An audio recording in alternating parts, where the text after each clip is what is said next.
Letter 89, enough versus more.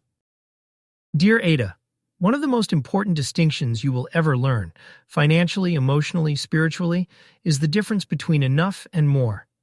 These two words look similar, but they shape entirely different lives. Enough creates freedom. More creates hunger. Enough builds stability. More fuels comparison. Enough brings clarity.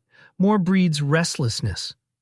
The tragedy is that almost no one is taught how to recognize enough, and so they chase more endlessly, not because it improves their life, but because the world tells them they should.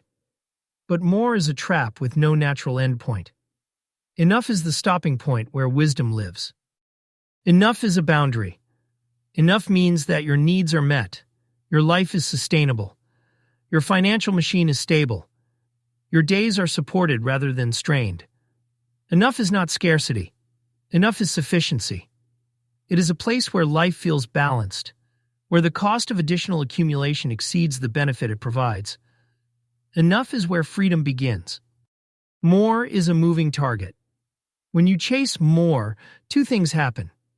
1. Your desires expand faster than your resources. The moment you reach one level of comfort, your expectations shift upward. This is the hedonic treadmill, a perpetual reaching that never arrives. 2. You outsource your values to culture.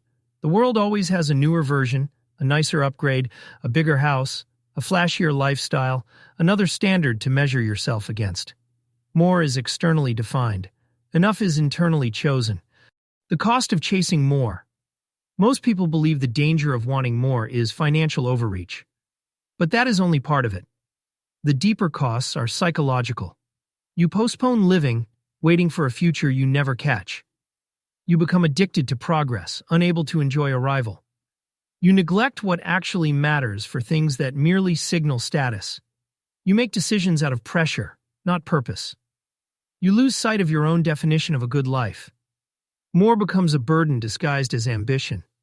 And ironically, it pushes freedom further away. Enough is where your real life begins. When you decide what is enough for you, you stop measuring your life by other people's milestones. You stop chasing status disguised as security. You stop reacting to cultural noise and start responding to your own priorities. Enough gives you margin. Financial margin, emotional margin, time margin. Margin creates calm, creativity, flexibility, presence, opportunity, resilience. More often erodes these things. Enough protects them. How to find your personal enough.